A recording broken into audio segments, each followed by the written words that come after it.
Ladies and gentlemen, I just can't get rid of the paparazzi, man. I swear, everywhere I go, he's in my face. Everywhere I go. we're going to start this a little bit. First of all, obviously, me and you, Adrian, did not get the white t-shirt memo today. Everybody's what wearing the white. hell? Like, how did that even happen? I'm going to head and hand this over to the professional. Although, I used to vlog. Did you guys know I used to vlog? I used to do one of these. Hello, I remember the first and time he welcome. vlogged, I walked into his hotel room and he was like talking to himself. I'm like, what are you doing? And then he, Here you go, Kyle. anyway. All right, guys, let's get to an unboxing. It's an exciting Adrian buy. I was going to say, why is there two buckles? That means this is from the box. From the box, yeah. 5205 rose gold. Yes, What's the $white. first one word that comes to mind when you see this watch? Value. Thank you very much. You're welcome. Took the Very word much. took the word out of my mouth. So we got a 5205R.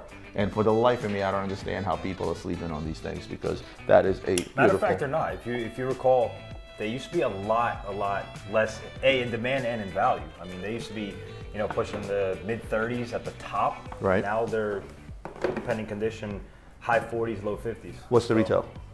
Somewhere around there. Okay, so I guess people aren't sleeping on them as zero. Yeah.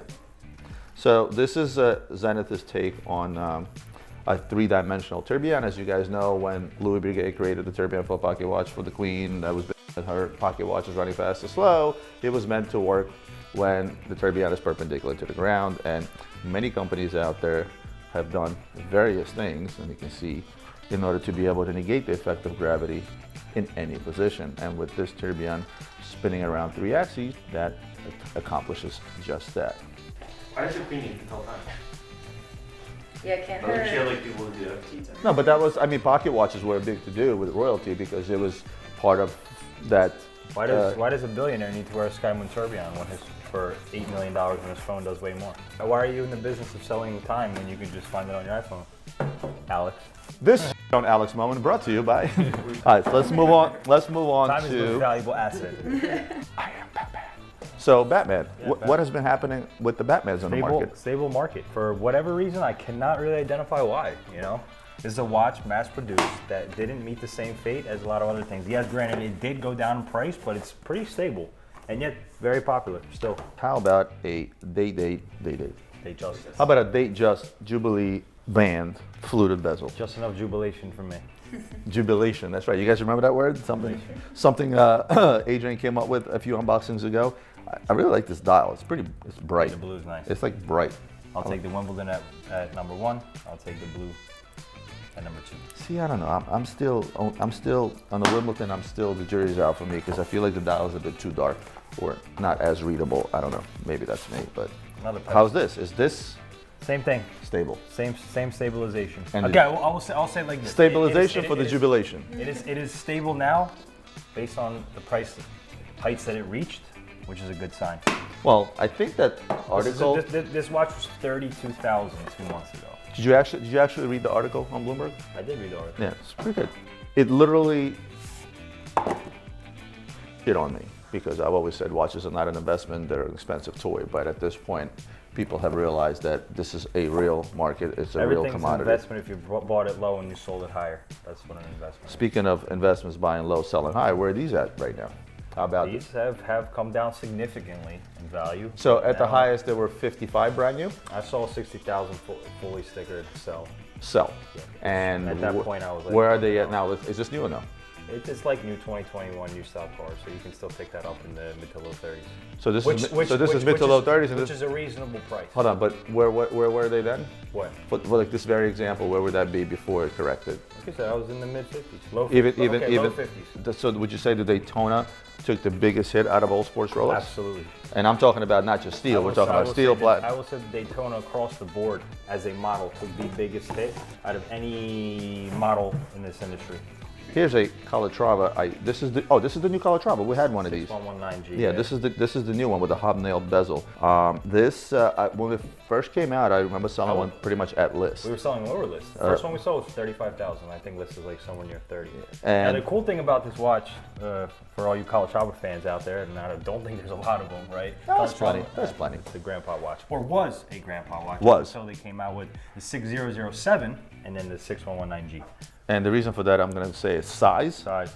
Absolutely gorgeous dial. I love how they brought back the hubnail bezel from the older ones. You know, the older ones were, you know, damn near half the size. Finally gives the color travel line a little bit of character. So. But at the end of the day, the color travel nice line look. is It's got a good- it's got But a look good at the size. size. Look at the size of this. This makes a statement. Exactly. You know what I mean? Yep. And I do like this watch a lot. All Next we have and I do have a special watch today, guys. I can't leave you without an unboxing. Well, first of all, Raiders what we do. Yeah. First of all, last time we did an unboxing, we unboxed a 5712 1A, and I was expecting that day to receive a regular 5712, which I thought this was, but then I realized that this came earlier than it should have. This is actually a 5712 1A Tiffany dial. On the Luxury Bazaar channel, now that we started posting unboxings, I saw somebody comment like, oh, you're just not gonna nonchalantly not mention that this is a Tiffany & Co. Patek, and I didn't realize that's the one that we unboxed. The Tiffany writing is so small, did you get that? Yeah. That I actually literally missed it myself. And as me and Nina like to say on my Instagram, it's all about the subtle details. So It's there that you have little it, printing. 5712, Tiffany dial, super rare. Don't ask me how many are made. Anybody that tells you they know how many of these were made, they're lying to you. Patek will not release that information. And here we have. Are we just gonna glance over the Astronomia? Absolutely Is that will. what We will absolutely not glance over to Astronomia. Okay, Shout out to Jacob Arabo. okay. Yes. All right. So overall thoughts on the watch, and I'm gonna let you go first. I always start with the man, where he was and where he's gotten to. Okay, let's talk about the watch, not the man. I know you like talking about men, and like you like talking about yourself, and you like talking about this. Let's talk about the watch. Let's talk about Adrian for a second. What's up? Why are you so hostile this I'm morning? not hostile. I'm just very straightforward. All right. I like to get Look, to the point. if you want to talk, Let's if you want to talk about the watch, how about this? Name me a watch brand, let's say, that is so different that there's no other brand out there that has anything like it. HYT, also known as the biggest piece of shit. But no. No, I'm talking about current brands that are selling. Outside of, for example, even if you take like an MB&F, right? Yeah. Every single MB&F is so different from one another. Right. You can't say as a whole that, oh my God, that's definitely an MB&F, right? There's a brand like Urberg. Unmistakably, you can tell an Urberg from anybody else. No other brands out there have similar stuff. Jacob is really one of the very, very few. You take a Royal Oak versus a Nautilus versus a GP versus, everybody's following suit in the industry. He's the only one that doesn't follow suit. There's no other brand or watch company out there that has done this, or the Godfather watch, or anything else. That's what makes him special. Yes, I that's what I have to say about this watch on any other watch that comes out from him. The Bugatti watch, I was at Bal Harbour Mall.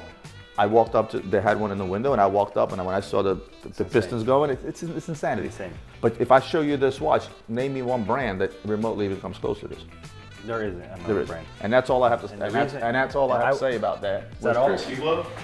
Is that all? That's all. What do you got? Tell Nico that. So I will say that I absolutely hated the brand Jacob & Co. for many, many years. The 5 time zone stuff, the gaudy stuff, the big stuff, diamond stuff, it was all closed out, it was ugly, nobody liked it, horrible resale. I'm sorry, no. It started with the fact that it sold millions and millions of fucking watches, and then it kind of got played out. It was only when they came out with the Astronomia line that made me wake up to the brand itself, right? His line of Astronomias and all the different ones in between, sizes. The only thing that I have, the issue I have with this watch is wearability. I had a little bit of wrist time with it, and on the wrist it looks phenomenal, but I was literally afraid to walk through a door. So I'm like, I'm going to blast this. It seems crystal. fragile, doesn't it? Extremely. I'm afraid to wear it. I feel like I'm gonna bump into something. The videos they post of putting them together, Oh, it's incredible. Yeah.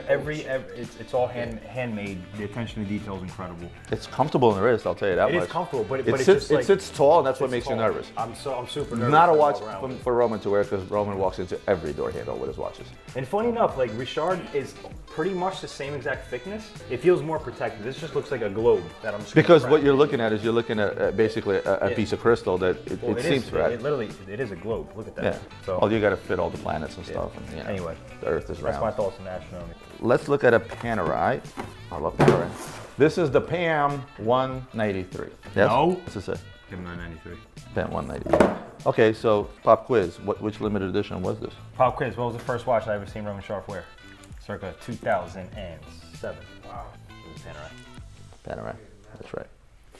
So this is the submersible. This is the weapon, in case you need one. Do you need help reading, sir? No, I don't. Yes, you do, clearly.